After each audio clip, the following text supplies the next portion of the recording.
Hey guys, tonight we begin with the medieval peasant wedding, a celebration that somehow blended holy vows, livestock, drunk uncles, and the occasional fistfight into what can only be described as a deeply rustic fever dream. So before you get comfortable, take a moment to like the video and subscribe, but only if you genuinely enjoy what I do here. And let me know in the comments where you're tuning in from and what time it is for you. It's always fascinating to see who's joining us from around the world. Now, dim the lights, maybe turn on a fan for that soft background hum, and let's ease into tonight's journey together. There were no invitations, no gilded parchment, no wax seals, not even an angry raven dropping scrolls on rooftops. In the medieval village, weddings spread by one method only: gossip. It usually started with a whisper at the well. Did you hear? Thomas is marrying Beatrix. A day later, it reached the baker, who told the miller, who told the midwife, who told literally everyone she passed, whether they cared or not. By nightfall, even the sheep knew someone was getting married. The priest, notably, was always the last to find out. There was no such thing as being uninvited. If you were alive and within walking distance, you went. Not because you were particularly close to the couple, but because weddings meant food, and drink, and maybe a fistfight if things got festive. The bride and groom didn't draw up guest lists. They had no control over who came. You could end up with 10 people or half the county. That's just how it worked. More people meant more gifts, which in peasant economics translated to possibly getting an extra chicken or sack of turnips. Valuable stuff if you're living on gruel. Of course, you had to plan for guests showing up, but you also had to plan for guests not showing up. Some might be dead, some might be drunk, some might just forget. One guy was still harvesting barley and didn't notice the entire wedding happened without him. Because let's be clear, time was flexible. Noon could mean anywhere between breakfast and sunset. There were no watches, just the sun and people's vague ability to guess how far it had moved since they last looked up from milking a cow. The bride and groom weren't fussed about seating charts or name cards. You sat wherever your behind landed, log, stone or haystack. And if the pig had already claimed your seat, well, too bad. The pig stays. In the medieval peasant world, formal wear was more of a suggestion than a standard. Fashion in this context wasn't about trends or elegance. It was about not being naked and maybe brushing the straw out of your hair. The bride did her best. She wore her nicest dress, which, to be fair, probably wasn't white. White fabric was impractical, expensive, and a magnet for every farm animal within a 2-mile radius. Instead, she wore brown, or grey, or off-grey, which had once been white before 3 harvests, and a sheep-related incident happened to it. She might weave a crown from wildflowers if it was spring, or ribbon from something vaguely decorative, like an old curtain or someone's spare belt. She didn't expect to look like a queen. She just hoped to look like someone who hadn't been digging onions all morning. The groom, meanwhile, tried to look respectable. He might wash his tunic. He might comb his hair, assuming he still had some. If he had shoes, they went on. If not, barefoot it was. Calloused feet were considered rustic, not rude. And if he smelled vaguely like pig, well, so did everyone. Hygiene was relative. Soap existed, but not the kind you'd want near your eyes. Bathing was done seasonally, or when it rained. So most guests didn't arrive sparkling clean. They arrived recognisably human. That was enough. Accessories were rare but meaningful. A belt with an extra pouch. Stylish. A hat with feathers. Bold. A tooth still in place. Luxury. No one owned jewellery unless it was stolen or passed down from a great-grandmother who had once kissed a merchant. Children arrived smeared in mud, proudly displaying whatever insect or twig they'd found on the way. Old men wore the same wool cloak they wore every day. Old women, wrapped in layers, cast judgmental glances at everyone, muttering, "When I got married," under their breath. But no one cared if your hem was frayed or your sleeves didn't match. This wasn't a fashion show. This was a rare break from labour, a communal moment of joy. And if you arrived with both your boots and your teeth, you were practically nobility. The wedding venue was wherever there was space and fewer than 5 pigs. Ideally, it was the churchyard. Not in the church, that was reserved for noble weddings and high-maintenance saints. Peasants made do with what they had, which often meant exchanging vows next to a grave, under a tree, or beside a chicken coop that doubled as a bandstand. Grass was a luxury. Most of the time, the ground was either dry and cracked, or soggy and full of surprise holes. If it had rained recently, and it usually had, the entire ceremony took place on a patch of churned-up mud, generously seasoned with manure. Guests arrived wearing their wedding boots, which were just their regular boots but with a resigned expression.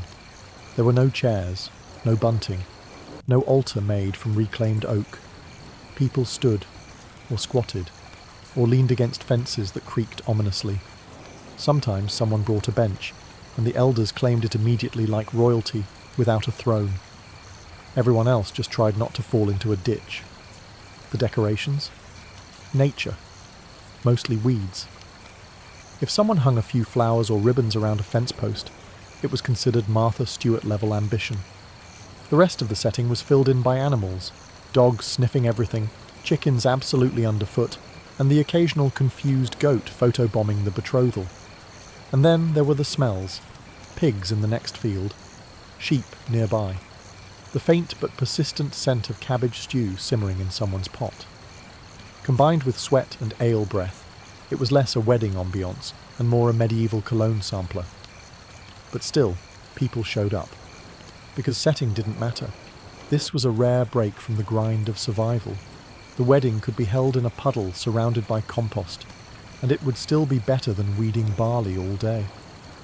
By the time the bride and groom stood before the priest, most of the guests were already itchy, sunburned, or 3 cups of ale into the celebration. Which was fine, because the ceremony itself wasn't exactly a Shakespearean affair. It was short, it was awkward, and if the priest had somewhere to be afterward, it was even shorter. For medieval peasants, marriage wasn't about flowers, rings, or tearful vows. It was mostly about contractual clarity.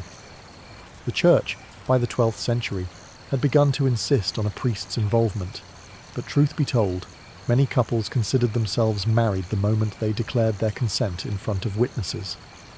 I take you as mine, and you take me as yours. That was the gist. Romantic, in a highly practical, tax-liable way.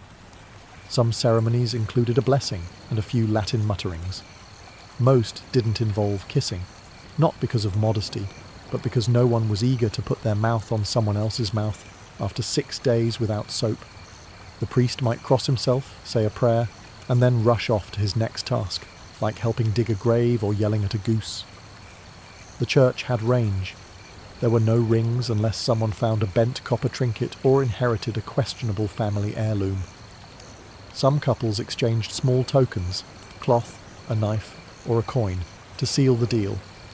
Others just shook hands and hoped no one backed out before sundown. Consent was the key. Both parties had to agree, out loud and in front of others. If the bride said nothing and looked like she might bolt, the priest technically had to delay things. But often, a stern glance from a parent or a reminder of dowries already exchanged moved things along. Fast. And that was it. No organ music, no flower petals, no long speeches. Just 2 peasants, standing in a muddy yard, saying yes to a future of shared labour, screaming children, and, if they were lucky, 1 good blanket. But despite the simplicity, the weight was real. In that moment, surrounded by friends, livestock and curiosity-driven toddlers, they were bound. Not by lace or incense, but by words. And in the medieval world, words had power, especially when followed by ale. Now, when peasants said, "feast," what they meant was, "we have more than one kind of food today and nobody has to steal it." The post-wedding meal wasn't catered, there was no menu, there were no servers. There was, however, a communal pot that had been boiling for hours and contained roughly half the village's hopes and all of its root vegetables. The centerpiece of the meal was usually a stew, bubbling in a cauldron the size of a small cart.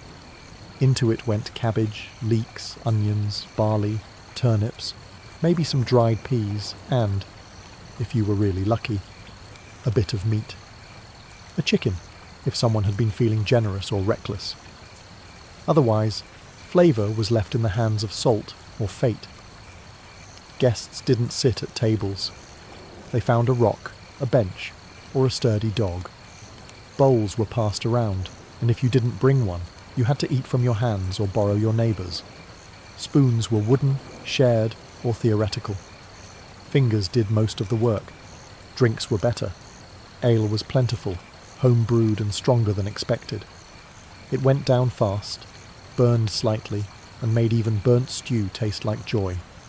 Water was technically an option, but most people avoided it, since it often doubled as a bacteria cocktail. Ale, safer and more festive. Bread, when available, was dense enough to stun a pig. It was either fresh and sour, or old and sharp enough to qualify as a weapon. Cheese made appearances too, but only if the cow had been kind that week. There were no desserts unless someone brought berries or dried fruit, and no one trusted the berries. Still, it was abundance by peasant standards. A second bowl? A third? That was luxury. Children raced around with crusts in hand. Elders gnawed contentedly, gums be damned. Dogs wandered underfoot, receiving more food than usual and less appreciation than they deserved. And despite the lack of silver platters or fancy cuts, the feast meant something. It was a chance to be full, to rest, to celebrate something other than surviving winter. Because when you live a life ruled by seasons, ploughs, and random plague outbreaks, any excuse to eat together and laugh loudly is a victory, even if it tastes mostly like boiled cabbage. Forget blenders and monogrammed towels. In a medieval peasant wedding, the gift registry was simple. Bring whatever you can carry, preferably alive or edible. Wedding gifts weren't about sentiment, they were about survival. Guests brought what they had: a couple of eggs, a chunk of hard cheese, a chicken tied by its feet, or in truly generous cases, a small sack of grain. These weren't presents so much as practical investments in the couple's new life together, because nothing says, "Congratulations on your lifelong binding contract," like half a dozen turnips.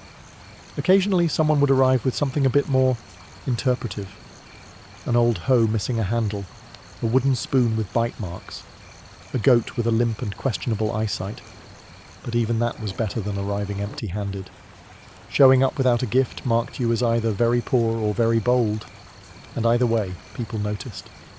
Money was rare.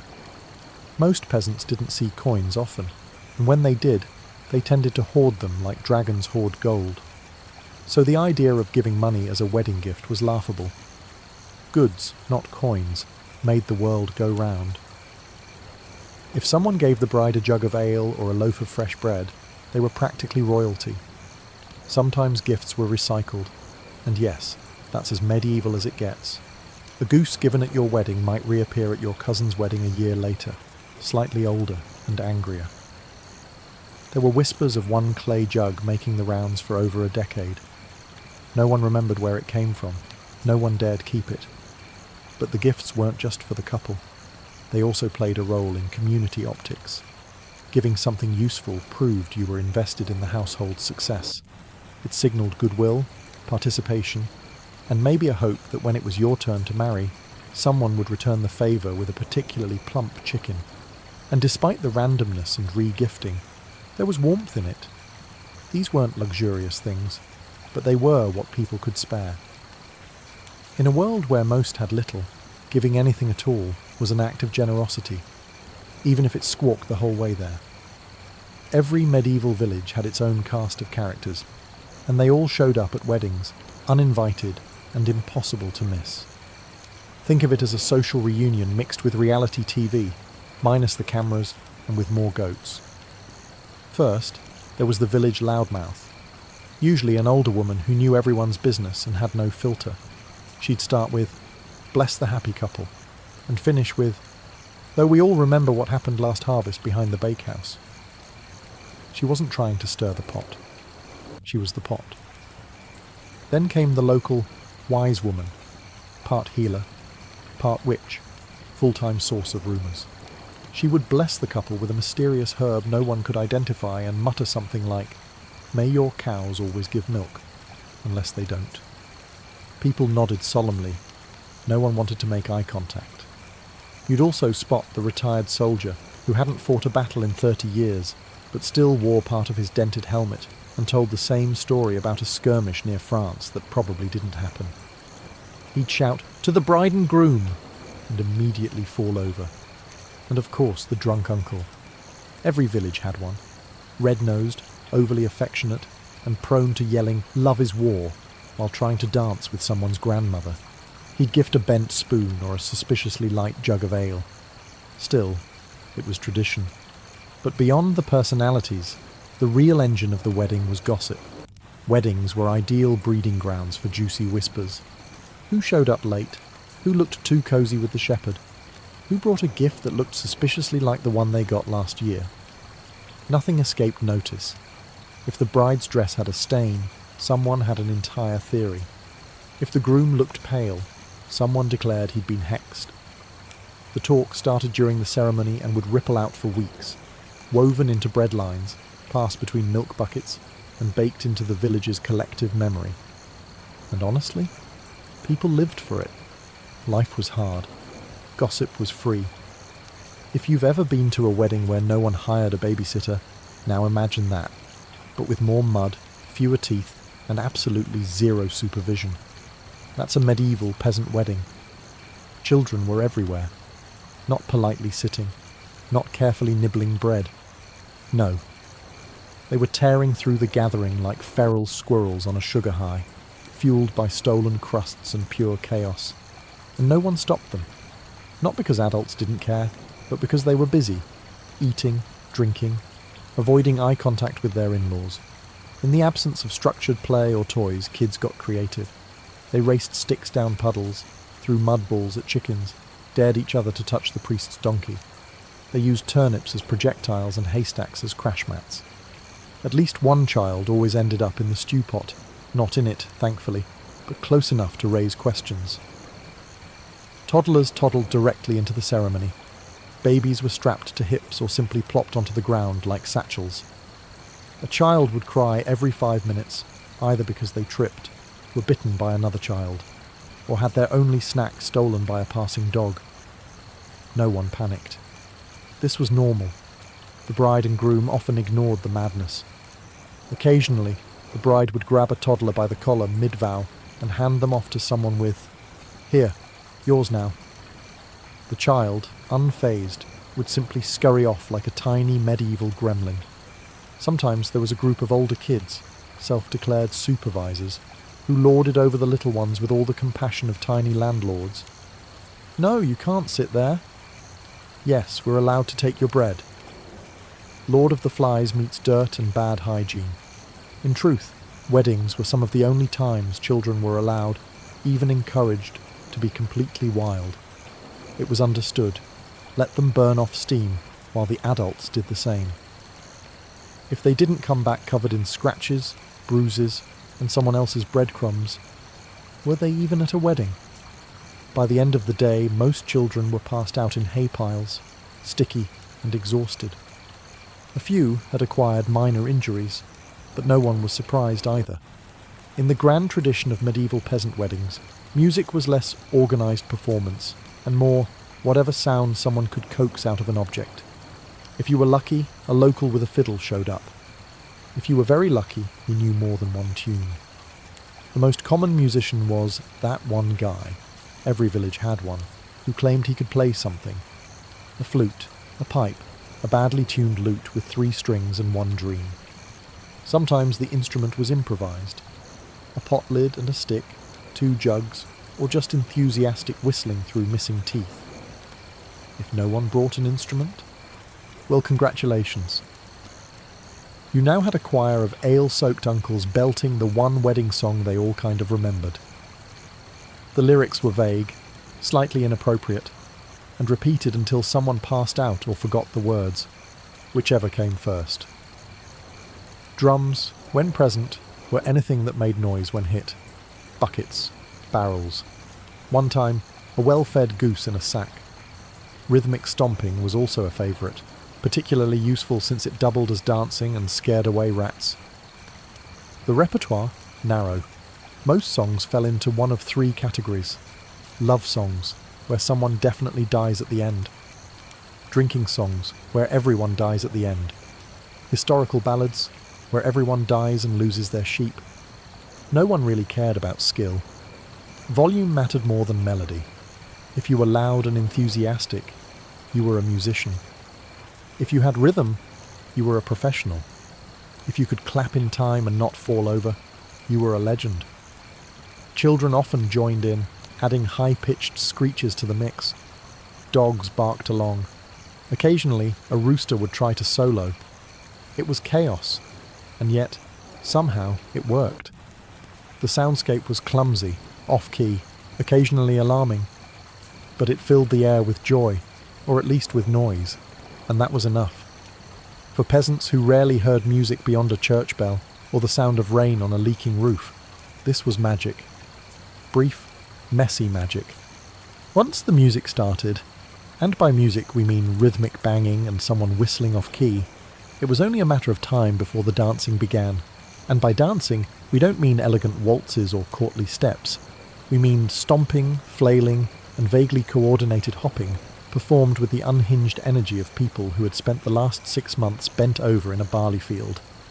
There were no formal dances in peasant villages, no rehearsed routines. What you had was instinctual celebration, deeply chaotic, but undeniably sincere. People formed circles, lines, or something between the two, and just moved. There might be clapping, slapping, shouting, and stomping, often at the same time, and rarely in rhythm. Feet pounded the earth with enough force to startle birds and churn up mud. Arms were thrown around shoulders. Backs were slapped, sometimes accidentally. The elderly clapped along from the sidelines, cheering on anyone who managed to stay upright longer than 3 songs. Some villagers attempted fancier steps, usually the ones who had visited larger towns or heard tales from a travelling dancer who once passed through 5 years ago. These brave souls would try a spin or a leap, only to land awkwardly and pretend they meant to sit down anyway. Shoes were optional. By the second dance, most people had either kicked them off, lost them, or discovered they were slowing them down. Bare feet slapping muddy earth became the percussion section. Occasionally, someone would fall. Everyone would cheer. Falling was part of the ritual. The bride and groom were expected to participate, of course. The crowd would chant, shout encouragement, and sometimes physically shove them into the middle of the circle. They danced while blushing, laughing, or silently begging for someone else to steal the spotlight. Children joined in too, inventing their own moves, which mostly involved spinning until they fell over. One particularly bold child often started a conga line. No one knew where they learned it. They just did. And while no one would call it graceful, the dancing was honest. It was joyful. It was peasants saying, "We're alive, we're fed, we're together, let's move." If music was optional and dancing was improvised, ale was absolutely mandatory. No medieval peasant wedding was complete without it, and not just a pint or two. We're talking jugs, barrels, buckets, and anything else that could hold a fermented liquid without leaking too fast. Water was considered suspicious, mostly because it tended to contain unpleasant things like frogs, filth, or dysentery. Ale, on the other hand, had been boiled during brewing, which made it safer and far more entertaining. It wasn't always strong, but it could be, depending on who brewed it and how little they valued subtlety. Most weddings featured a mix of weak ale, suitable for children and the elderly, and something stronger, which could drop a grown man in 3 cups flat. The latter was often stored in large wooden casks and ladled out like soup. You didn't ask what was in it. You just drank it and hoped you remembered the rest of the evening. Mugs were passed around freely. If you had your own, great.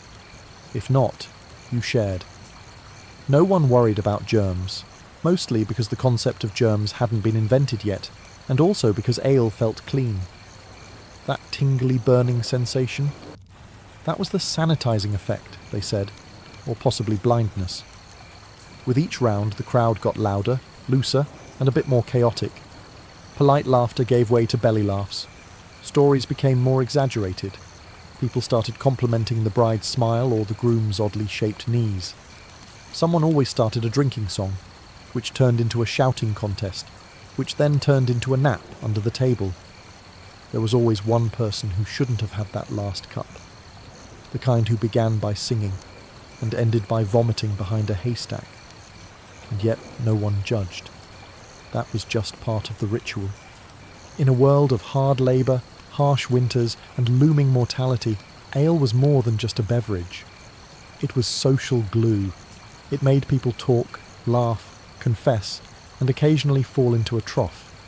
And at a wedding, it served one essential purpose: to turn a sacred union into a party no one would remember clearly, but everyone would remember fondly. No medieval peasant wedding was complete without a touch of chaos. Not necessarily planned chaos, but the kind that simmers under the surface until someone's elbow nudges the wrong jug, or someone else flirts with the wrong cousin. Let's start with the flirtations. Weddings were matchmaking gold mines. You had music, drink, food, technically, and a field full of eligible peasants who had spent the past several months covered in mud and despair. A wedding offered the rare chance to see someone without soot on their face. It was basically medieval speed dating. Glances were exchanged. Flowers were awkwardly offered. A few brave souls attempted poetry, which usually involved rhyming hay with May, and quickly losing their nerve. The dance floor was prime flirting territory, though most moves involved tripping into someone and pretending it was romantic. Of course, not all flirtations were welcome, and that's where the fights began. The most common triggers: someone danced too closely with someone else's intended. Someone spilled ale on a borrowed tunic.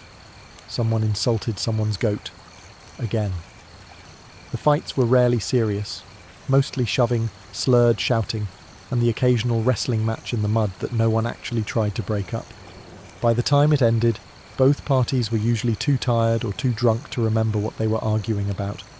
They'd shake hands, share a mug, and move on. Then there were the accidents. Weddings, plus livestock, plus ale, equals unpredictable results. Chickens were frequently stepped on. Children fell into barrels.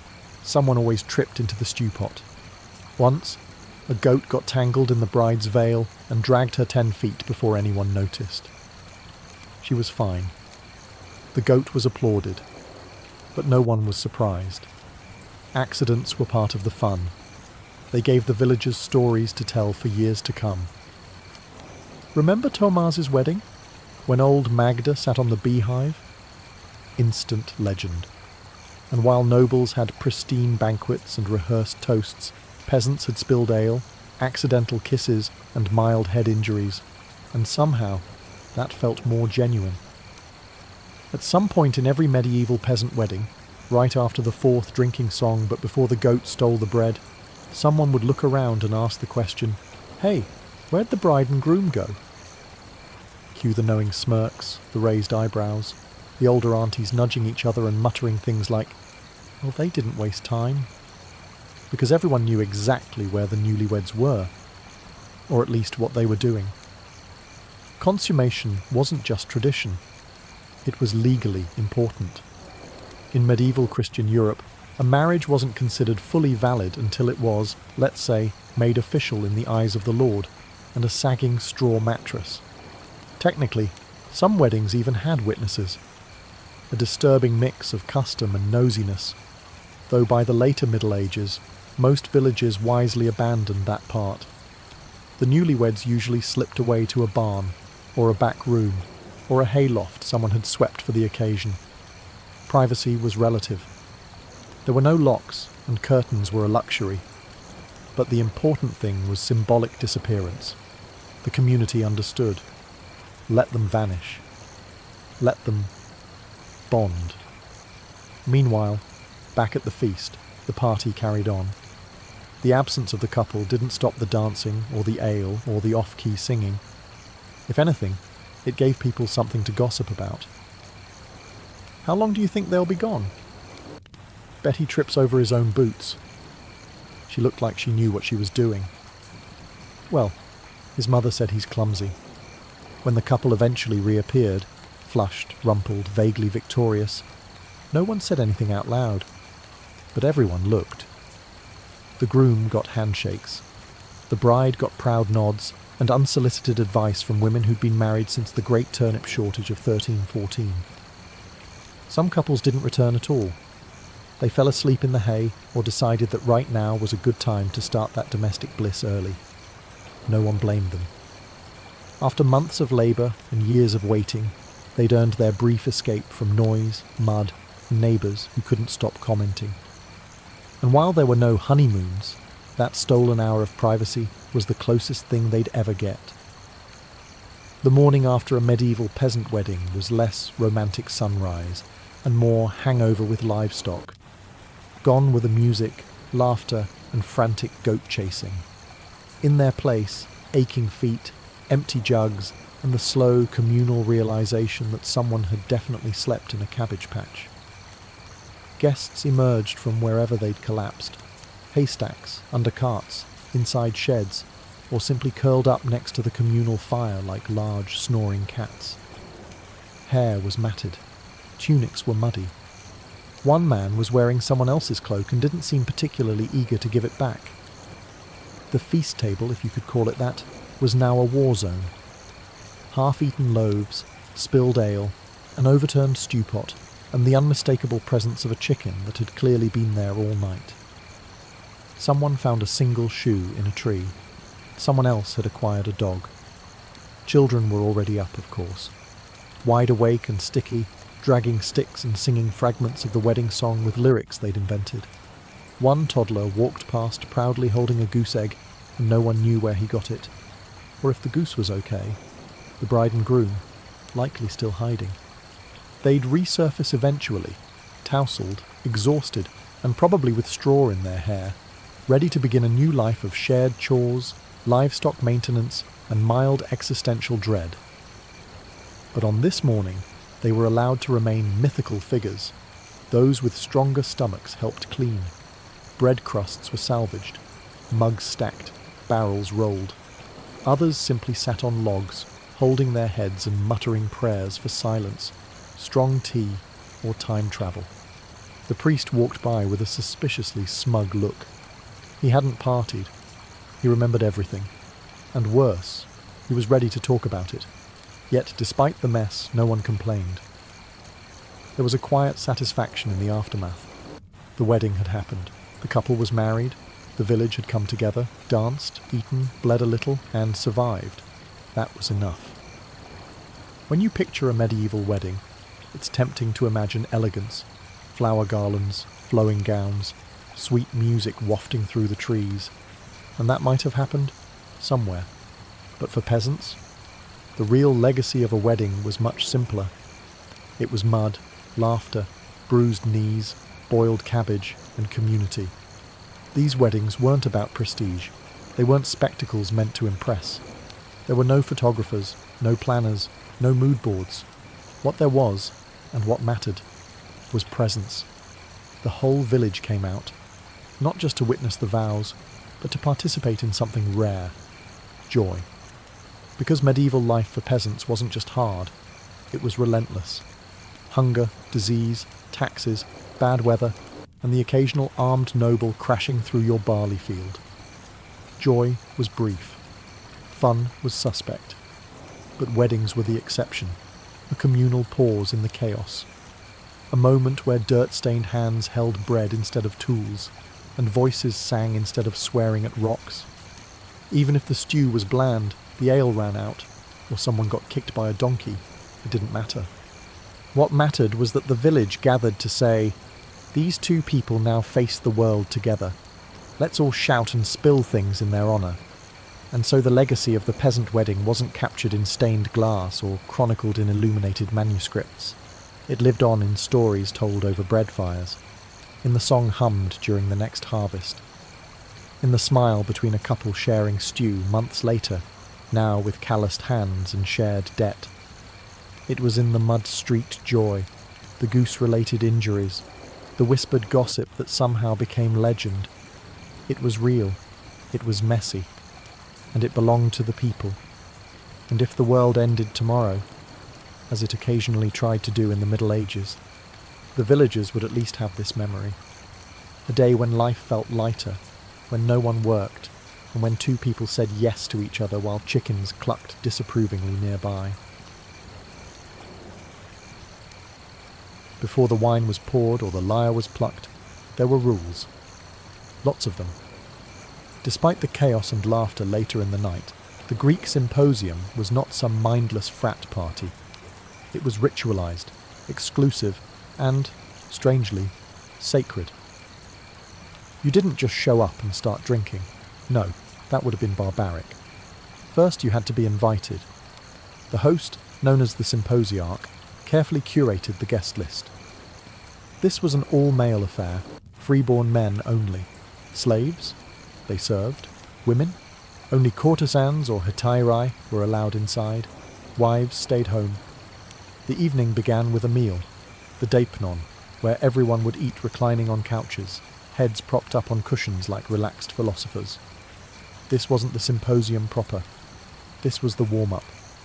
No alcohol yet. That came after. Because once the food was cleared and the floor swept, the real event began. The wine was mixed with water in a large crater. To drink wine unmixed, as the Scythians did, was considered uncivilized. The symposiarch decided the ratio. Weak, you're here for conversation. Strong, you're here for chaos. It was a fine line.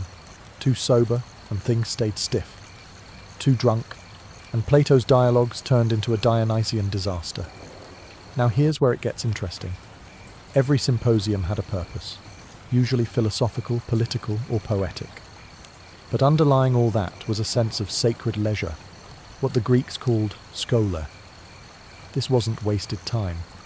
It was where ideas were born, where young aristocrats sharpened their minds, played verbal games, composed impromptu poetry, and maybe, just maybe, fell in love. Before the debates started, libations were poured to Dionysus, the god of wine and divine madness. There was singing, sometimes by hired musicians, sometimes by the guests themselves. A flute girl might play. A courtesan might challenge a guest to a riddle. But everything was structured. The wine passed clockwise. Each round came with a toast. Drinking too fast was frowned upon. Getting sloppy was shameful. The ideal guest? Witty, graceful, and just drunk enough to tell the truth beautifully. In the end, the symposium was a performance, a place where men proved their intellect as much as their tolerance for wine. It was a dance between reason and indulgence, and if you broke the rules, you weren't just embarrassing yourself, you were insulting the very spirit of the gathering. The physical setting of a symposium was no accident. It was a stage for both mind and body to perform.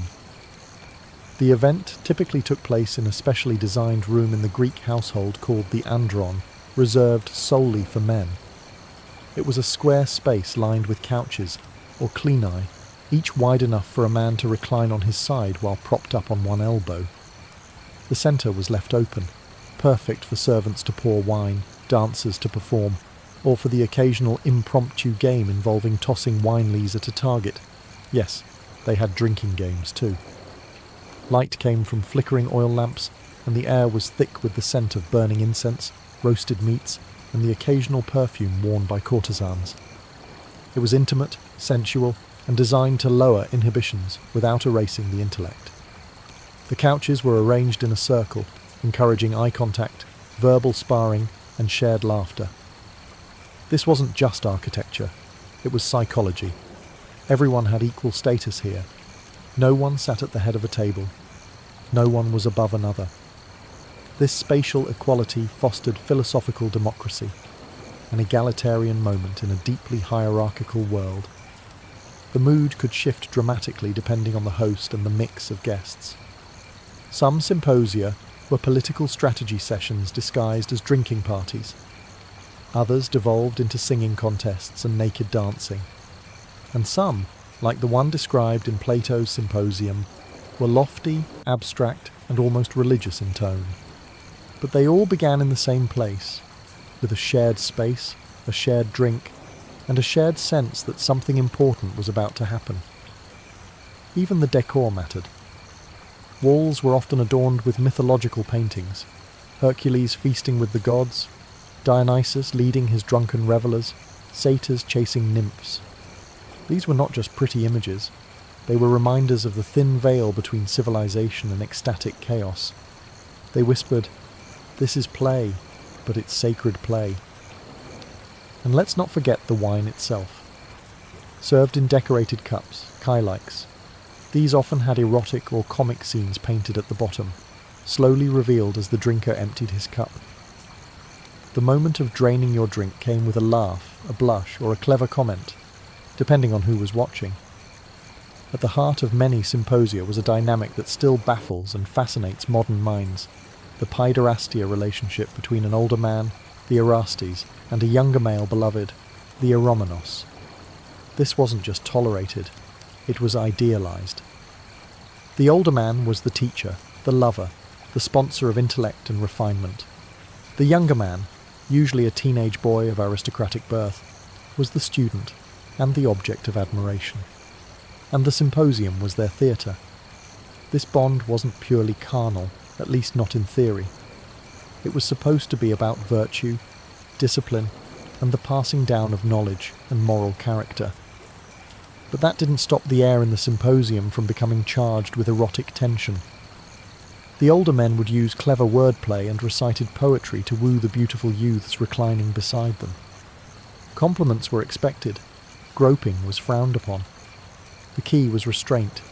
It proved control, dignity, and the seriousness of one's intent. The beloved, meanwhile, was expected to resist, at least publicly. His virtue lay in how well he could deflect advances with grace and wit. A boy who gave in too easily lost social value. A boy who refused everyone forever, risked seeming cold or arrogant. The ideal Eromenos kept everyone guessing. He blushed, he deflected, he teased, and above all, he listened. He was expected to absorb not just affection, but wisdom.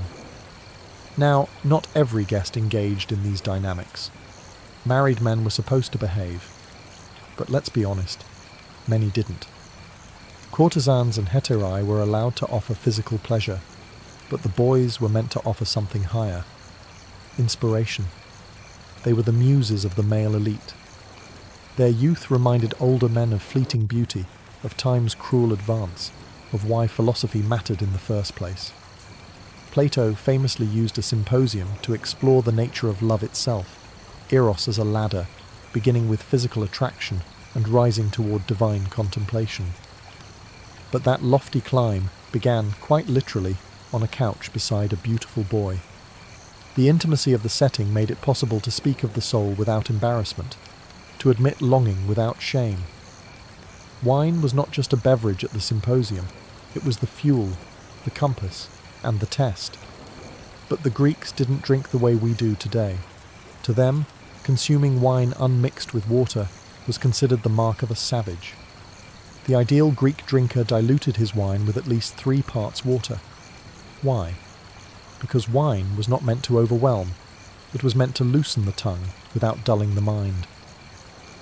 The central crater, a large mixing vessel, sat in the middle of the room like an altar. The symposiarch, often elected for the evening, decided the wine-to-water ratio. He wielded great power.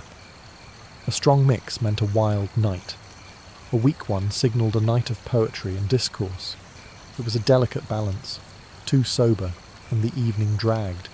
Too drunk, and you might vomit on your neighbour's sandals and earn eternal shame. Each guest was given a cup, often beautifully painted, and the wine was ladled out in rounds. It flowed clockwise, with each man taking a sip before passing it on. But it wasn't just about drinking. It was about rhythm. Each round came with a toast, a song, a witty remark. Wine invited vulnerability, creativity, and occasionally madness. The Greeks believed Dionysus, god of wine, could inspire both divine insight and complete insanity, depending on how much you poured. And pour they did, but not without purpose. There was an art to pacing oneself. A truly respectable guest could drink several rounds, trade clever jabs, recite Homer, and still sit upright. Losing control? That was for barbarians. In fact, the symposium was partly a training ground, to show that a real man could enjoy pleasure and still govern himself. Self-control, even in intoxication, was a virtue. That said, not all guests adhered to the ideal. The drunk who danced naked, knocked over the lyre player, or mistook the serving boy for a satyr became the subject of ridicule for years. Stories of symposium disasters were passed around like cautionary tales. But on the flip side, the slightly tipsy philosopher who spoke beautifully on the nature of justice or love might be remembered for eternity. Not every moment at a symposium was philosophical pondering. When the wine flowed and minds loosened, the Greeks turned to games and music, deliberate, structured amusements that revealed a man's spirit, cleverness, and social finesse. The symposium wasn't just a place for intellectual showmanship, it was a playground for performance. One of the most popular games was Kotabos, a bizarre and surprisingly elegant pastime. Guests would flick the dregs of their wine at a target, often a saucer balanced on a stand or floating in a bowl of water, trying to knock it over with a well-aimed splash.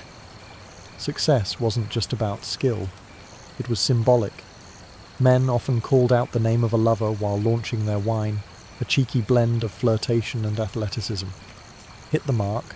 The gods approved your passion? Miss? Well, maybe you weren't worthy of her, or him. Music was ever present. A hired flute girl, olatrice, might play haunting tunes to accompany a toast or dance between courses. Sometimes she danced herself, swirling in rhythm with the rising heat of the evening. But the guests didn't just listen, they performed. Reciting Homer, improvising erotic poetry, or singing drinking songs was not optional. It was expected. A man who couldn't carry a tune or deliver a clever verse was silently judged, even pitied. But the real performance was verbal. Witty banter, sympathetic conversation was an art form. Verbal duels tested memory, wordplay, philosophical knowledge, and charm. Men would pose riddles, challenge each other to poetic improvisation, or tell biting jokes. It wasn't about cruelty, it was about finesse. The best conversationalist was quick, thoughtful, and slightly provocative. And then there were the riddles, sometimes philosophical, sometimes obscene. A well-timed riddle could silence a room or send it into raucous laughter. The most admired guests could deliver a dirty pun and a theory of justice in the same breath. And if the room was right, if the wine was balanced and the company sharp, the entire event took on a magical atmosphere, half performance, half revelation. The goal of it all wasn't just to impress, it was to connect, to build bonds, to let personality, intellect, and desire intertwine. In this playful chaos, reputations were made, or destroyed. Because in the Greek symposium, you weren't just judged by what you thought, but by how cleverly you could say it while half drunk and draped in a tunic. While Greek wives stayed behind closed doors, barred from the intellectual and sensual world of the symposium, another kind of woman moved freely through the flickering lamplight. Hetairai. These high-class courtesans were not mere entertainers or sex workers. They were educated, witty, and trained in music, conversation, and seduction. They weren't just present at the symposium, they were vital to it. A hetaira could recite poetry, sing alongside the lyre, debate philosophical ideas, and outflirt even the cleverest aristocrat. Unlike most Greek women, she was not confined to the household. She could own property, attend parties, and even accumulate wealth. Some became legendary, like Aspasia, the famed partner of Pericles, who was rumoured to have taught rhetoric to Athens' greatest minds.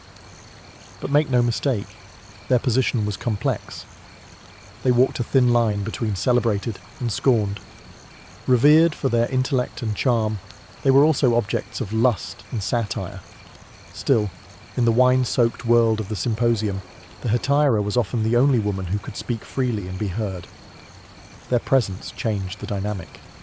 With them, the evening was no longer just a boys' club of philosophy and flirting. It became a charged, unpredictable dance of power and performance. A well-placed remark from a hetaira could deflate a man's ego or spark a debate that lasted all night. They were conversational warriors, trained to challenge, tease, and occasionally humiliate. Eroticism was always in the air, but it wasn't always consummated. The flirtation, the tension, that was the point. Some heterae were lovers, others remained distant, using allure as leverage. They played by their own rules, often using their beauty and wit to climb socially or manipulate political alliances.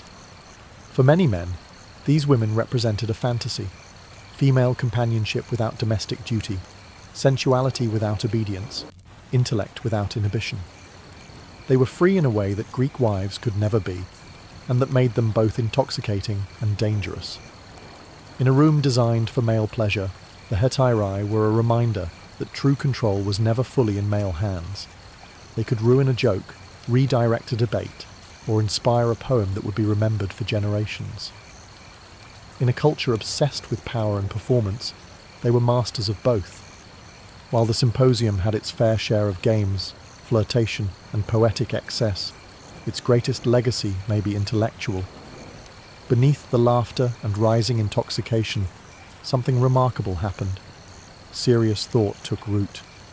These were not mere drinking parties. They were laboratories of the mind. Somewhere between the third cup of wine and the last riddle, the guests often launched into debates that would shape Western philosophy forever. The most famous example, of course, is Plato's Symposium, a fictionalized account of a real gathering where Socrates, Alcibiades, Aristophanes, and others explored the nature of love. But this wasn't an isolated event. Across Greece, especially in Athens, symposiums were known as places where ideas collided. Public issues, metaphysics, morality, and human desire were all on the menu. These debates weren't lectures, they were battles of logic, of wit, of emotional conviction. The setting mattered. Wine lowered defences, humour softened blows, and the intimate space gave permission for vulnerability.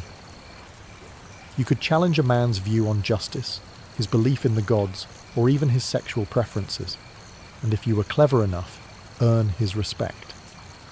One of the central themes was eros, erotic love, not just in the carnal sense, but as a philosophical force. Socrates, through Plato, described love as a ladder. It starts with physical attraction, rises through appreciation of beauty, and culminates in the contemplation of the eternal form of beauty itself. That idea? It was born at a symposium, but other topics came up too. What is virtue? What makes a man wise?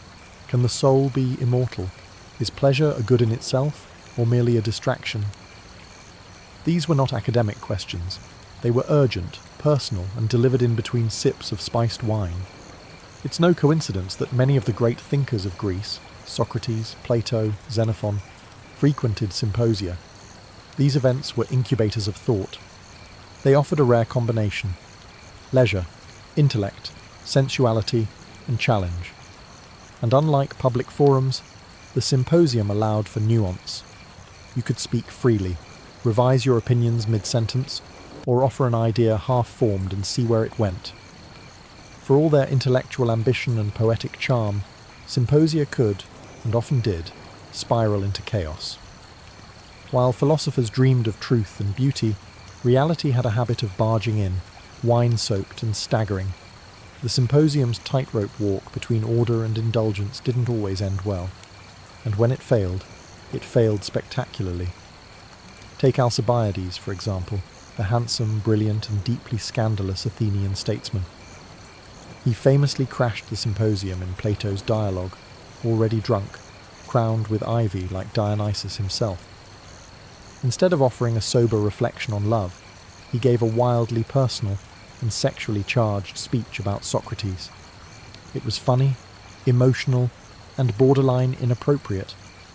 The line between admiration and desire blurred, and what was meant to be a noble evening turned into an unfiltered outpouring of drunken obsession.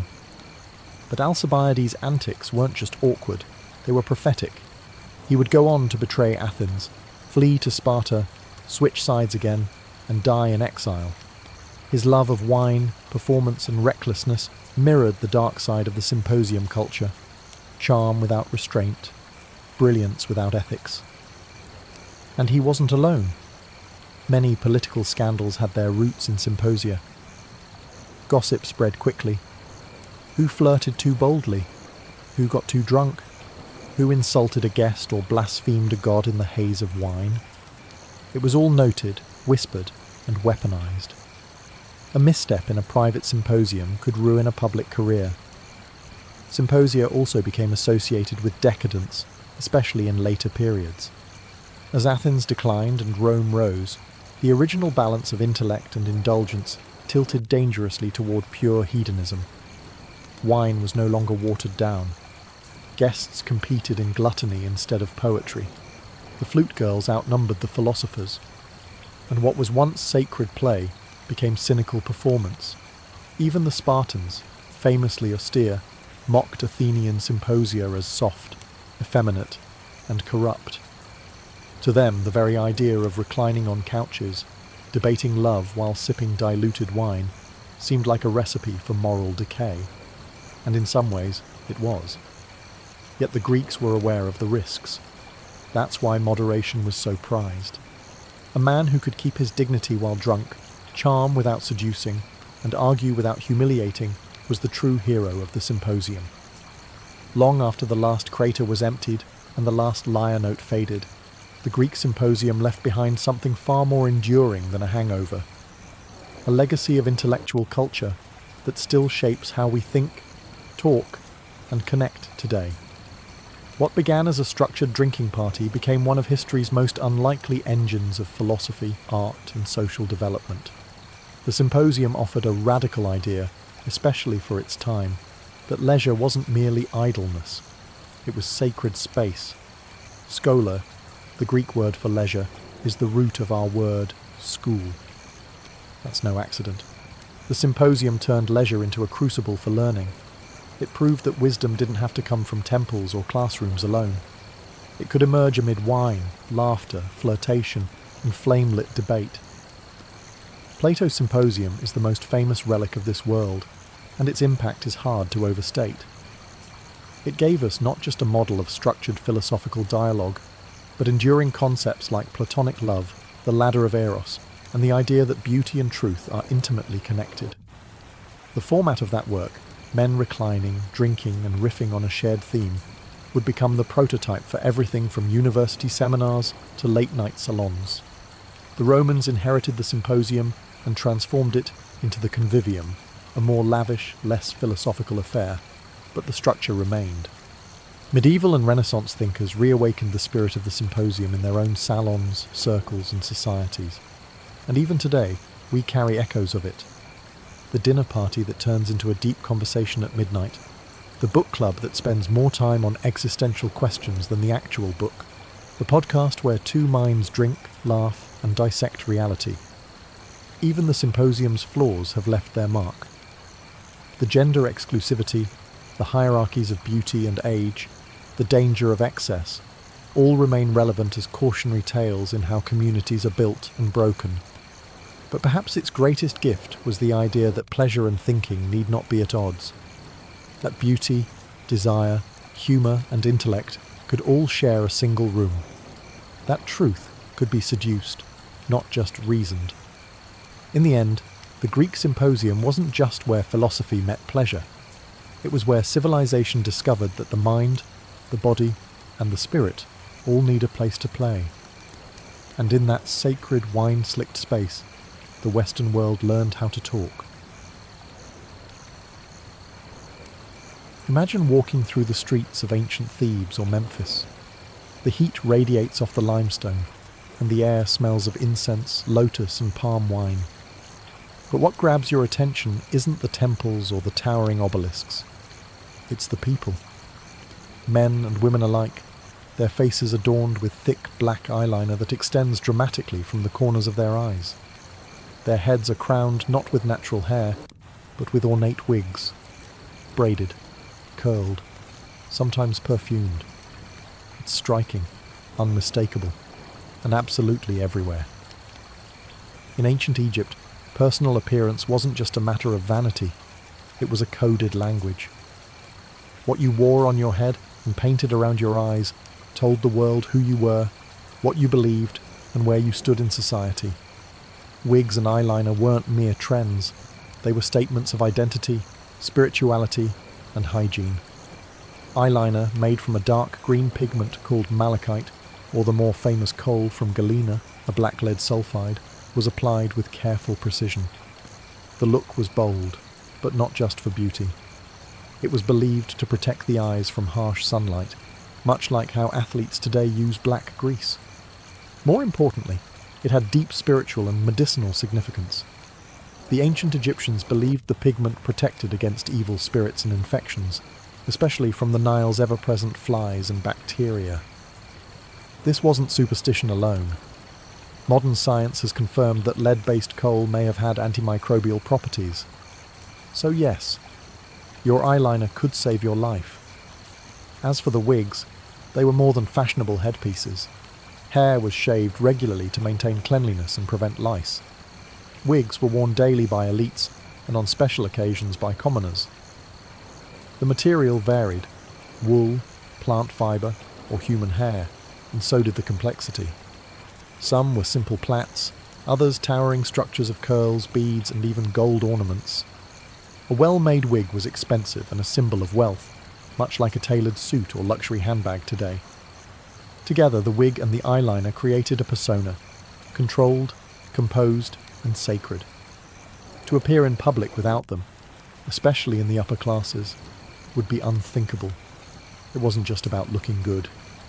It was about being civilized, clean, protected, and in harmony with the gods. To ancient Egyptians, kohl wasn't just makeup. It was protection, identity, and even a kind of prayer. Both men and women, rich and poor, lined their eyes with bold strokes of black, stretching the pigment out toward the temples in elegant, sweeping arcs. And they didn't do it because it looked cool, though it absolutely did. They did it because the eyes were sacred. The ancient word for eye makeup was mesdeme, and applying it was an almost ritual act. The most common formula was made from galena, a dark grey mineral ground into fine powder and mixed with oils or animal fat. Applied with a stick, it formed that iconic black eyeliner that defined Egyptian faces for centuries. But there was more to it than aesthetics. Galena was thought to repel illness and misfortune. It wasn't just paint, it was magic. Why the obsession with the eyes? Because in Egyptian mythology, the eye had power. The eye of Horus, one of the most enduring symbols of protection and royal authority, represented healing and wholeness. To line one's eyes with kohl was to invoke this protective symbol, to spiritually and physically shield oneself from harm, and protection was no small matter in the ancient world. The Nile, while the giver of life, also brought disease and pests, flies, dust, bacteria. These were everyday concerns. Kohl may have acted as an early form of sunscreen and an antimicrobial barrier. Archaeologists even found that the lead salts in kohl stimulated nitric oxide production in the skin, which helps the immune system. So, in a very real sense, it healed while it decorated. But the use of kohl wasn't the same for everyone. The wealthy had access to finely milled galena and decorative applicators made from ivory or polished wood. Poorer citizens might use simpler versions or crushed charcoal. But the impulse to adorn and protect the eyes transcended class. Even labourers could be found with lined eyes, their own form of everyday sacredness. Interestingly, the act of painting one's eyes was deeply sensual, and not just in the modern cosmetic sense. It was intimate. To prepare your eyes for the world meant preparing your soul. It was a connection to the divine, the hygienic, and the erotic, all traced along the lash line. In ancient Egypt, your hair, or more precisely your wig, told people everything they needed to know about you.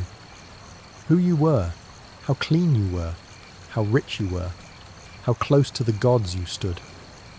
Wigs weren't just vanity, they were status, practicality, and ritual, all woven into a single elegant headpiece. Let's start with the basics. Most Egyptians shaved their heads. The reasons were practical and cultural. In the sweltering Egyptian climate, real hair was hot, sweaty, and a magnet for lice. Shaving it off was cleaner, cooler, and far more comfortable. But walking around bald didn't exactly scream elegant. So, enter the wig.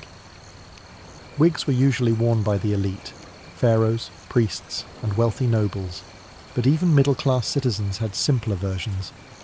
They were made from a variety of materials depending on your social standing. The richest Egyptians commissioned wigs made from human hair, sometimes mixed with plant fibres or sheep's wool to add volume and structure. These wigs could be styled with elaborate curls, tight braids, or layered plaits, often set with beeswax and perfumed cones of scented fat that slowly melted into the scalp as the day wore on. In a word, luxurious. The shapes and styles were also statements. A short, geometric bob might indicate a formal occasion, while long cascading locks with golden beads screamed royal power. High-ranking priests often wore specific styles associated with their temple duties, and children, even royal ones, were sometimes depicted with the famous side lock of youth, often shaved clean, except for one ornate braid. But wigs were more than just aesthetic armour. They were deeply symbolic. To cover one's head was to signify control, purity, and divine alignment. Priests shaved completely before entering temples, but would don wigs when performing outside rituals, highlighting the difference between spiritual sanctity and public presentation. Over time, wigs became heirlooms, passed down or buried with their owners. A fine wig might be placed carefully in a tomb, its strands still holding their form after thousands of years. Some mummies have even been found with wigs still in place, delicate braids and tight curls resting above a silent face, ready for the afterlife. If wigs were the crown, perfume cones were the halo. No look in ancient Egypt was complete without fragrance, literally worn on your head. These odd-looking blobs we see in Egyptian art, perched atop elaborately braided wigs. They weren't just artistic flourishes, they were perfume cones, solid mixtures of oils, fat and scent, meant to slowly melt and bathe the wearer in divine aroma. The cones were made from a base of animal fat or beeswax infused with myrrh, frankincense, lotus, or cinnamon. As the day went on and the desert sun beat down, the cones would soften, slowly releasing their scent. This wasn't just for personal pleasure, it was a statement. I am clean. I am sacred. I smell like the gods. Scent in Egypt wasn't a luxury, it was a moral good. Cleanliness was next to godliness, quite literally. The gods were believed to be fragrant, and temples burned incense daily to invite them in. To walk through a city smelling like lotus or frankincense wasn't just attractive, it was spiritually resonant. A perfumed person was a civilized person, a person in harmony with Ma'at, the Egyptian principle of cosmic balance and order. Perfume cones weren't just for special occasions either. While elite Egyptians wore them to banquets and ceremonies, the daily act of anointing the body with oils and fragrant balms was common practice among all classes. Labourers, after a day's work in the sun, would wash and oil themselves. It was part of being human, and part of being worthy. Wigs often had their own scent too. Some were stored with perfumed leaves or herbs braided directly into the strands. Others were refreshed with oils rubbed gently into the fibres. A wealthy Egyptian's hair didn't just look good, it smelled divine. And that smell signalled everything: status, piety, and erotic appeal.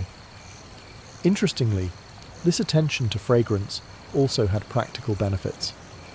The melting cones acted as a moisturiser in Egypt's arid climate, protecting hair and scalp. They may have even repelled insects. Once again, beauty and function went hand in hand. One of the most striking features of ancient Egyptian beauty culture was its egalitarian approach to cosmetics. In a world where modern standards often assign makeup and grooming to women alone, ancient Egypt blurs the lines.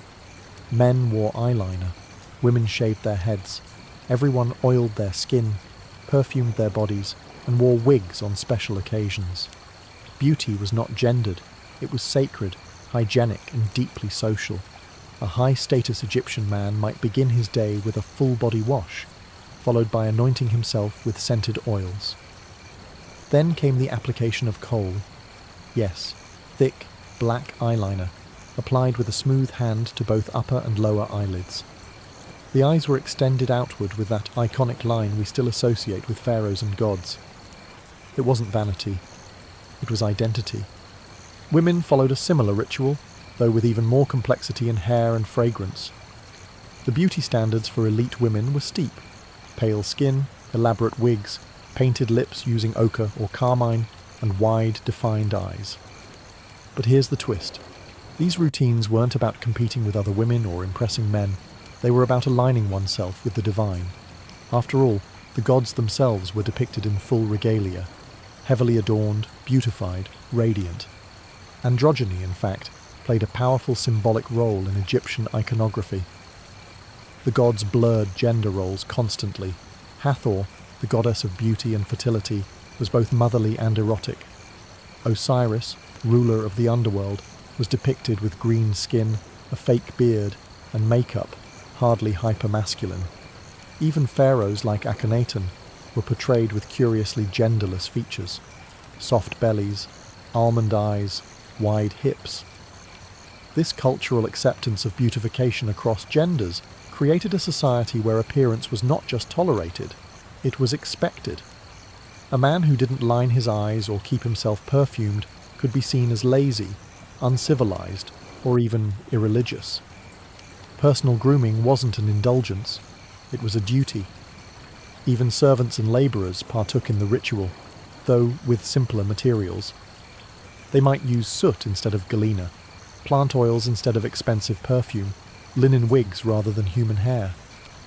But the impulse was the same: to present oneself as whole, clean, and worthy of respect.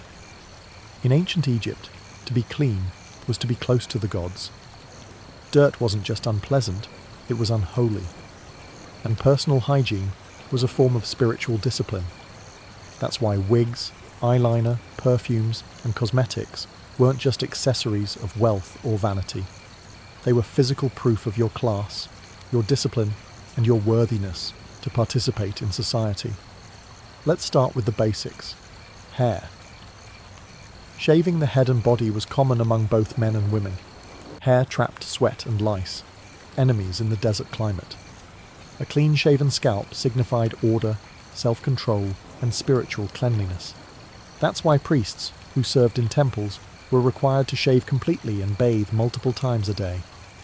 Their ritual duties demanded not just piety, but visible purity. Wigs then became both a practical and symbolic solution, offering style while allowing one to remain ritually clean underneath. Bathing was a daily practice for anyone who could afford the time and water. The wealthier you were, the more elaborate your hygiene routine. Wealthy households had footed basins and servants who poured water scented with lotus or rose petals over your body. You'd scrub yourself with natron, a naturally occurring mineral salt that served as soap, and follow it up with a generous application of oil to keep the skin supple. Your fragrance, too, told others how much you were worth. A cheap oil made from castor or moringa might get you through the day, but frankincense, cinnamon, or lotus oils, those marked you as someone of distinction. To be clean and perfumed was to be respectable. To be unwashed or smelly wasn't just a personal failing, it was a social scandal. And what about your eyeliner? The quality of your kohl, how finely it was ground, what minerals it used, and how artistically it was applied, was another visible marker of class.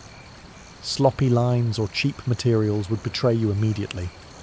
A nobleman's kohl case might be made of ivory or alabaster.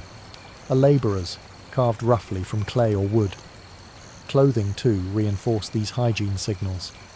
Light, white linen was preferred. clean, breathable, and symbolic of purity. Stains or unwashed fabric suggested laziness or low status. In ancient Egypt, beauty wasn't just for the living, it followed you into the afterlife. The same kohl, wigs, and perfumes that signalled cleanliness, class, and devotion in daily life were carefully included in tombs to accompany the dead. Death, to the Egyptians, was not the end. It was a transition, and you were expected to look your best when meeting the gods. Tomb paintings and grave goods reveal just how deeply beauty rituals were tied to funerary practices.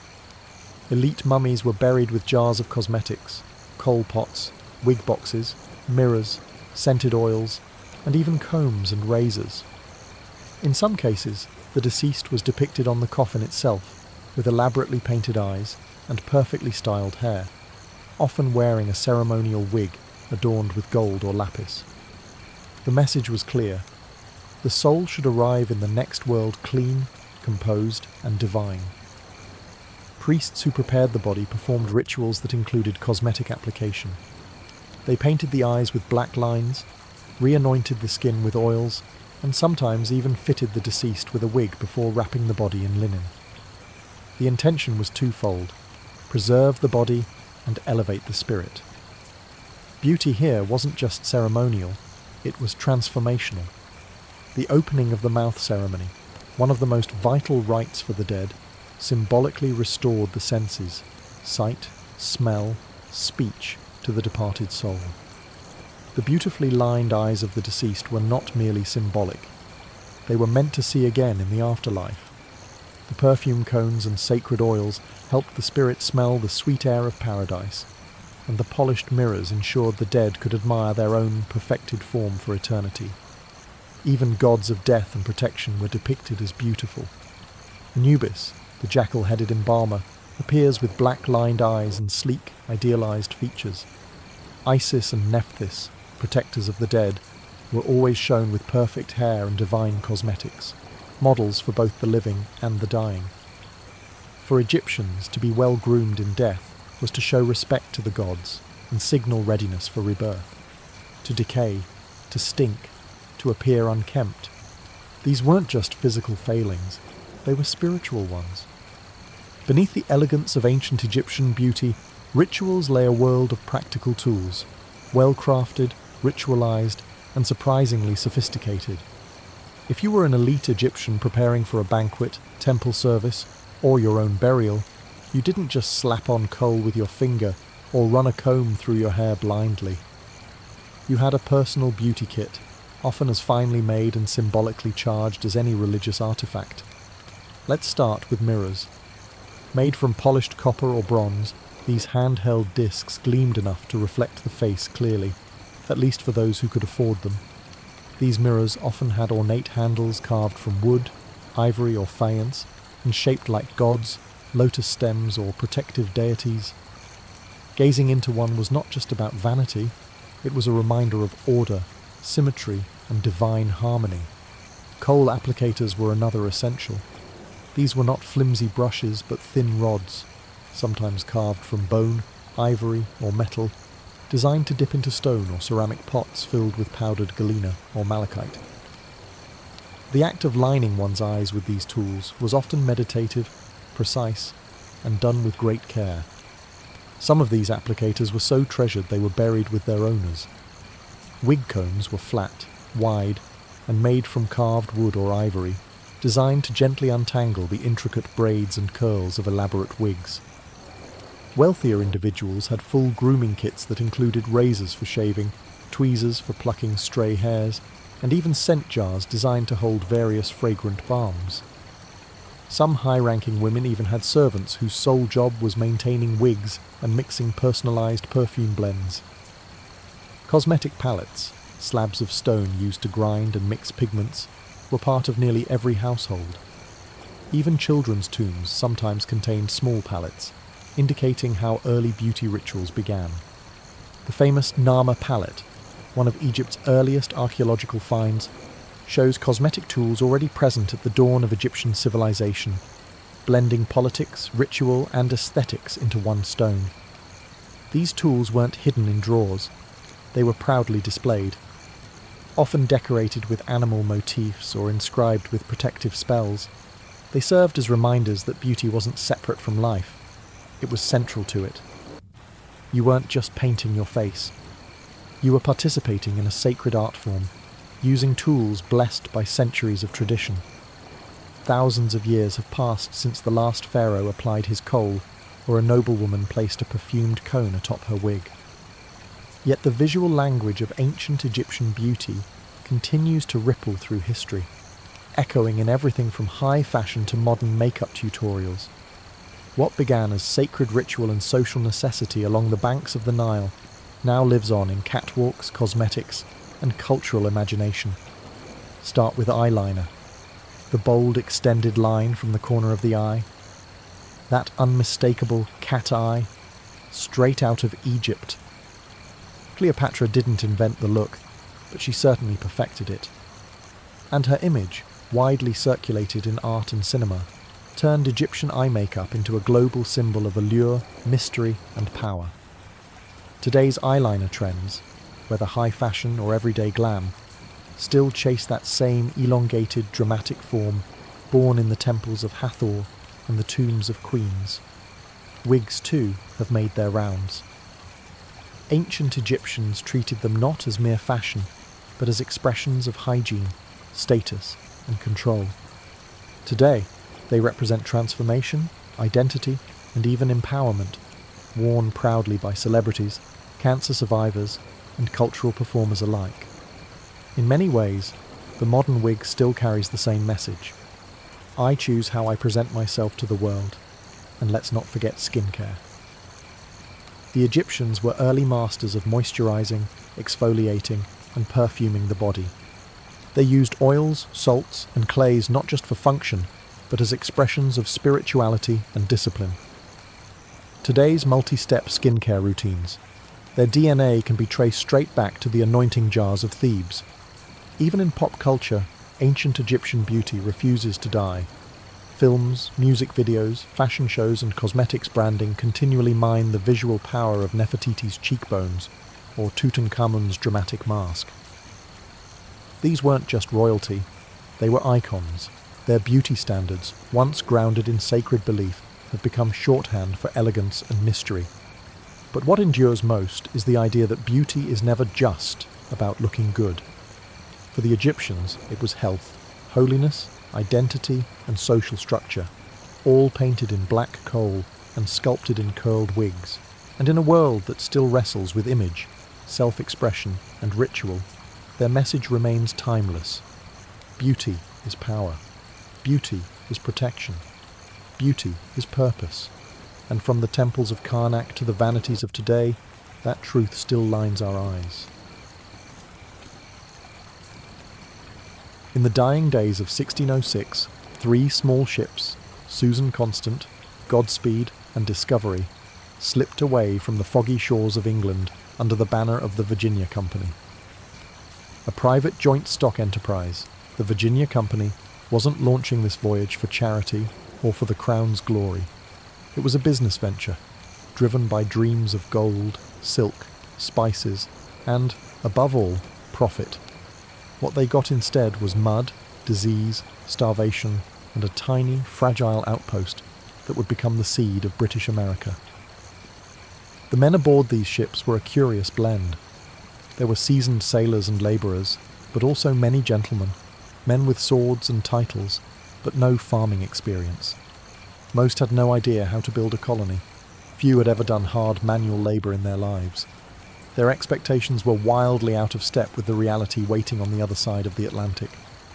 After more than 4 months at sea, including a stop in the Canary Islands and a storm-battered journey through the Caribbean, the expedition finally arrived in what would later be called Virginia.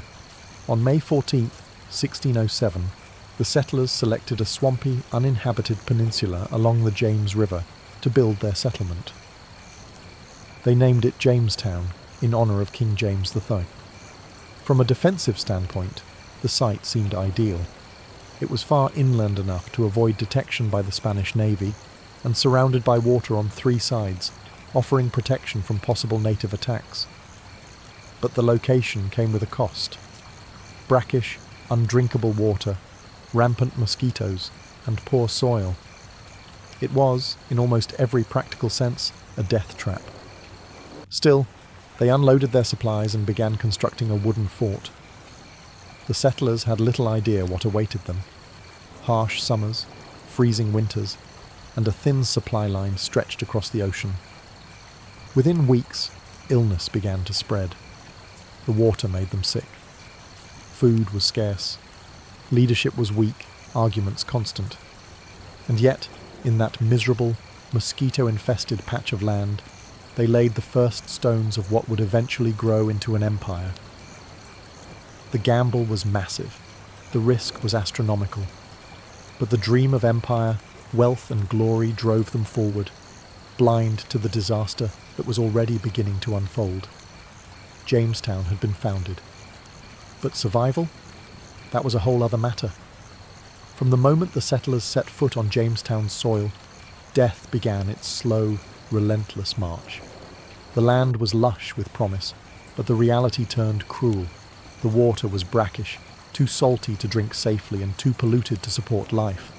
Crops failed to grow in the sandy, marshy soil, and the men, mostly unused to hard labour, were not prepared to farm, fish, or hunt effectively. Within weeks, dysentery, typhoid, and malaria began to spread. Food supplies ran low almost immediately. Their original stockpiles, brought across the Atlantic, were never meant to last through an entire year. The settlers had counted on regular resupply ships and perhaps some quick local harvesting. Neither materialized. Most of the colonists were gentlemen or craftsmen, not farmers. They lacked the knowledge to grow crops in a new climate, and too many refused manual labor altogether, considering it beneath their station. The summer of 1607 was punishingly hot. Disease ravaged the population. Insects were everywhere. Drinking water from the river only worsened their condition. As hunger grew more desperate, the settlers turned to increasingly grim measures. They boiled leather for broth. They scavenged for roots, acorns, and even snakes and rats. By the winter, known grimly as the starving time, the situation turned horrific. That winter, the colony was under siege, not by Native Americans, but by nature and their own hubris. With Captain John Smith injured and gone, and tensions with the Powhatan Confederacy worsening, trade came to a halt. The settlers were effectively trapped behind the wooden walls of their fort, surrounded by hostile forests and freezing temperatures. Eyewitnesses reported unthinkable acts. The colonists resorted to cannibalism, exhuming corpses and boiling human flesh to survive. George Percy, one of the colony's leaders, later wrote of how they were driven through insufferable hunger to eat those things which nature most abhorred. Of the roughly 500 colonists alive in the fall of 1609, only about 60 survived to see the spring. If Jamestown had a turning point in its early chaos, it came in the form of one man, Captain John Smith. Soldier, adventurer, and, as he loved to remind everyone, survivor of many battles, Smith was not a nobleman. He didn't wear a powdered wig or carry a fancy title. But what he lacked in social standing, he made up for in grit, audacity, and hard-earned experience. Exactly what the floundering colony needed. By the fall of 1608, with the death toll rising and morale near collapse, Smith took command. He didn't ask politely. He seized control. The gentlemen who had refused to work found themselves on the receiving end of his infamous policy. He that will not work shall not eat. It wasn't a metaphor. Smith enforced labour, dividing the settlers into work gangs for building, farming, and securing firewood. No one was exempt, not even the gentlemen. Starvation had no respect for social rank. Smith also recognized the necessity of building relationships with the surrounding Powhatan tribes. Where others had treated the natives with suspicion or hostility, Smith brought diplomacy backed by force. He traded copper pots and beads for corn and grain, using gifts, threats, and strategic shows of strength to secure food. These exchanges weren't always peaceful, but they often worked. In a time when famine haunted every meal, Smith's ability to secure supplies kept the colony from total collapse. He mapped the Chesapeake Bay with military precision, drawing the first accurate charts of the region. These would prove invaluable to future settlers. His exploration also revealed how little the English knew about the land they claimed. They weren't in a void. They were surrounded by powerful, organized native societies that vastly outnumbered them. Despite his success, Smith wasn't loved. He was abrasive, egotistical, and quick to insult his enemies, which in Jamestown was practically everyone. In 1609, a gunpowder explosion left him badly injured. Whether it was sabotage or an accident remains unclear, but the result was final. Smith was sent back to England. Without his leadership, Jamestown fell once more into disarray, but the foundation he laid, discipline, diplomacy, and survival, left its mark. Captain John Smith didn't build a utopia. He built a chance, and in the wilderness of Virginia, that was more than most could manage. Long before the English ever set sail, the land they arrived on was already governed. It was not empty wilderness, but the heart of a vast and powerful Native American empire, the Powhatan Confederacy. Led by Wahunsenakal, referred to by the English simply as Chief Powhatan, this alliance of over 30 tribes controlled the entire Chesapeake region. They had established villages, cultivated fields, trade networks, and a complex political system. The English were not pioneers, they were intruders. At first, Chief Powhatan saw an opportunity. The newcomers brought metal tools, beads, mirrors, and weapons, items the Powhatans valued. A limited relationship might prove useful, especially if the English remained small and dependent. Early on, food and trade were exchanged. Diplomacy, strained though it was, held, but it was always precarious. In this tense atmosphere, one figure emerged as a symbol of attempted peace: Pocahontas. As Chief Powhatan's daughter, likely around 10 or 11 years old at the time, she was not a princess in the European sense, but she was politically important. According to John Smith, she famously saved his life from execution in 1607, though modern scholars debate whether the story was exaggerated, misinterpreted, or invented altogether.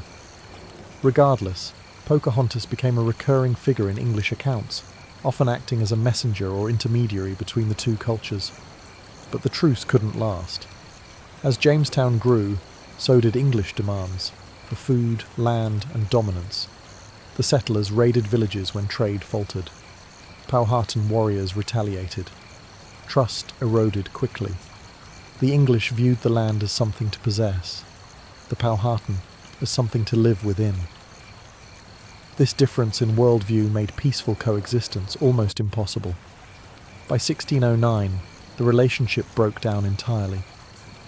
The Powhatan Confederacy began a campaign of siege warfare, cutting Jamestown off from food and water during the brutal, starving time. Any settlers found outside the fort were ambushed and killed. Inside, colonists starved or died of disease. It was a power struggle, and Powhatan was sending a message. This land was not up for grabs. The English, weakened but defiant, refused to abandon the colony. They believed God and empire were on their side. The Powhatan believed they were defending their home. The battle for Virginia wasn't just about land. It was about survival, sovereignty, and the refusal to bow. Few names from early American history are as romanticized or misunderstood as Pocahontas. For centuries, her story has been twisted into legend, a native princess saving a white Englishman, bridging two cultures with a single act of love. The truth is far more complex and far more tragic. Pocahontas, whose real name was Matoaka, was the daughter of Chief Powhatan, and likely no more than 11 or 12 when the English first arrived. Her interactions with the colonists began early, largely through her connection to John Smith. Whether or not she saved Smith's life, as he later claimed, she did become a symbol of communication between the Powhatan and Jamestown. She brought messages, helped arrange food exchanges, and occasionally appeared at the settlement, though not as some exotic curiosity, but as a political figure in her own right. As tensions grew and diplomacy collapsed, Pocahontas disappeared from the English record for several years. Then, in 1613, everything changed. During one of the many skirmishes between the colonists and native tribes, Pocahontas was captured by the English and held as a bargaining chip. Her captors demanded her father return English prisoners and stolen weapons. Chief Powhatan stalled. Pocahontas remained in captivity. During her imprisonment, Pocahontas converted to Christianity and was baptized as Rebecca. Some say she did so willingly, others argue it was a coerced conversion. Either way, the transformation made her an ideal tool for colonial propaganda. She married John Rolfe, a tobacco planter, in 1614. Their union temporarily helped secure peace between the English and the Powhatan in what came to be known as the Peace of Pocahontas. But this was no fairy tale. Pocahontas never returned to live among her people.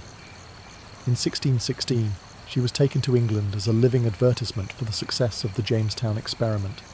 She was paraded before nobles and King James himself, dressed in English gowns, speaking their language, her identity overwritten by colonial ambition.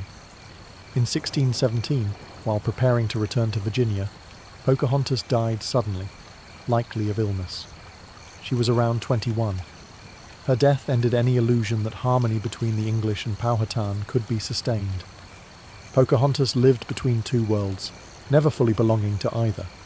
To the English, she was a symbol of conquest and assimilation. To her people, perhaps, a tragic reminder of what was being lost. By 1610, Jamestown had survived starvation, disease, leadership collapses and warfare, but barely. The colony still lacked what the Virginia Company wanted most: profit. There was no gold, no silk, and no spices. Investors back in London were growing restless. Colonization was expensive, and Jamestown was starting to look like a costly failure. What the settlers needed was a cash crop, something the English market would crave. And they found it in a leafy, bitter plant: tobacco. Enter John Rolfe. A young widower and ambitious planter, Rolfe brought with him a strain of tobacco seeds from the Caribbean, specifically Nicotiana tabacum. Unlike the harsher native variety used by the Powhatan, this imported tobacco was smoother, milder, and far more addictive. English consumers couldn't get enough of it. By 1612, Rolfe had successfully cultivated his first crop. Within just a few years, tobacco transformed Jamestown from a starving outpost into a booming economic enterprise. The plant thrived in the warm, humid Virginia climate. Tobacco fields began to sprawl outward from the fortified town, turning once hostile land into agricultural gold. The English had found their reason to stay. But tobacco came with a price. The crop drained soil nutrients quickly, requiring ever more land to maintain yields. That meant encroaching on native territory, further inflaming tensions with the Powhatan. The push for profits clashed directly with indigenous survival. Labour was another issue. Tobacco was incredibly labour-intensive. At first, the English relied on indentured servants, poor Europeans who worked for several years in exchange for passage to the New World. But even this wasn't enough. Within a few decades, Jamestown would begin importing enslaved Africans to meet the demand, laying the groundwork for a brutal system of slavery that would shape American history for centuries. Still, tobacco gave the colony life. Exports soared. New settlers arrived. Land grants expanded. Jamestown was no longer just an imperial experiment. It was a functioning, profitable settlement. It wasn't the future the Virginia Company originally envisioned. They had dreamed of finding gold mines and building cities. What they got was a muddy patch of land and fields full of tobacco. But it worked. And for England, that was enough. Tobacco didn't just save Jamestown. It bound the future of the American colonies to the soil, to labour, and to a deadly kind of success. In August of 1619, a ship anchored near Point Comfort, not far from Jamestown. Aboard were around 20 African men and women, captured by Portuguese traders seized by English privateers, and now sold to the English colonists. Their arrival marked a moment both understated and monumental, the first recorded instance of Africans being brought to English North America. The ship, the White Lion, had captured its human cargo from a Portuguese slave ship en route to the Spanish colonies. Once in Virginia, the Africans were exchanged for food and supplies. Official records described them as 20 and odd Negroes, and their exact legal status remains debated by historians. Were they slaves in the full sense, or were they treated like indentured servants, expected to earn freedom over time? The truth is complex and ominous. Early records show that some Africans, like Anthony and Isabella, did gain freedom and even owned property. But as tobacco profits grew and labour needs increased, the lines between indentured servitude and racial slavery began to harden. What began ambiguously would, within a few decades, evolve into a rigid system of race-based chattel slavery. At first, these Africans joined a colony already dependent on forced labour. The fields of tobacco needed more hands than the English could provide. Indentured European labourers were dying of disease or fleeing into the frontier. The colonial economy was hungry, and African labour, perceived as more durable and less costly in the long term, offered a solution. The 1619 arrival is often considered a foundational moment in American history, not just for Jamestown, but for the nation that would emerge centuries later. It marked the beginning of a racial caste system that would shape laws, economies, and identities for generations. Yet at the time, it likely passed without fanfare. There were no speeches, no records of outrage, no sense of historical turning point. Just another transaction in a colony built on survival and profit. But the legacy was profound. Those first Africans, stripped of homeland, family, and freedom, laid roots in Virginia soil. From their suffering and resilience would grow a long, painful chapter of American history. Jamestown wasn't just the birthplace of English America. It was the beginning of something darker too, the American system of racial slavery. By 1619, Jamestown was no longer just a ragged outpost clinging to life. It was an economic engine fueled by tobacco and powered by labour, both indentured and enslaved.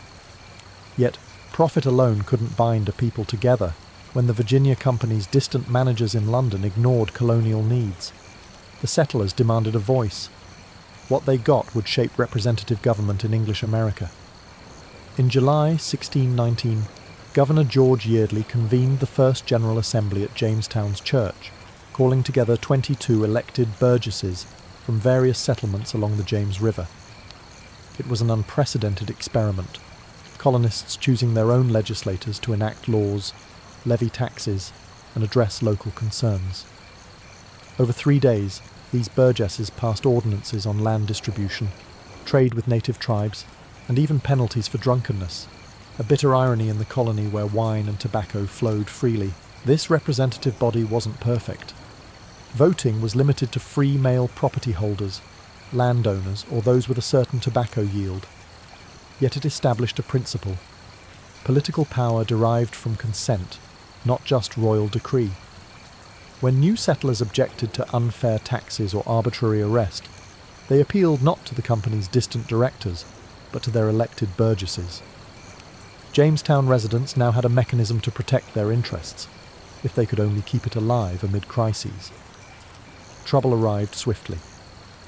English reinforcements failed to arrive in 1622, and the Powhatan Confederacy launched a coordinated attack that killed a quarter of the colony in a single morning. The General Assembly reconvened at Smith's Hundred, debating emergency measures for defence and welfare. They authorised militias, regulated trade licences, and organised food stores. The Assembly became not just a legislative body, but a lifeline. Yet the Virginia Company's mismanagement persisted. Reports of misused funds, high mortality, and intermittent supplies angered King James I. In 1624, he dissolved the company's charter and proclaimed Virginia a royal colony. Jamestown's governor was now appointed by the Crown, but the General Assembly remained intact, an enduring legacy of 1619. Through charter collapse, deadly attacks, and economic turmoil, Jamestown's self-government proved its worth. The colony had transformed from a private venture into a political community, forging institutions that would outlast its cradle of mud and mosquitoes. As tobacco fields expanded and new settlers arrived, the idea that ordinary colonists could elect representatives became woven into the DNA of English America, a seed planted at a battered church in Jamestown, ready to bear fruit in the centuries to come. By the mid-1620s, Jamestown had evolved far beyond a struggling outpost into something entirely new, the symbolic and practical heart of English America. Yet its survival had been brutal. Thousands of lives had been lost through starvation, warfare, disease, and exploitation. The settlement's resilience, however, set a pattern that would shape the future colonies, the United States itself, and the modern world. Jamestown established critical precedents, both good and troubling. Politically, it pioneered representative government in North America. The General Assembly, founded in 1619, gave settlers a direct voice in local laws and taxation, laying the groundwork for American democracy. It showed colonists they could govern themselves, not perfectly, but independently. When tensions eventually arose between colonies and the British Crown, it was this deeply rooted tradition of self-rule that would fuel the revolutionary spirit. Economically, Jamestown's tobacco success was equally influential, binding future American prosperity to agricultural exports.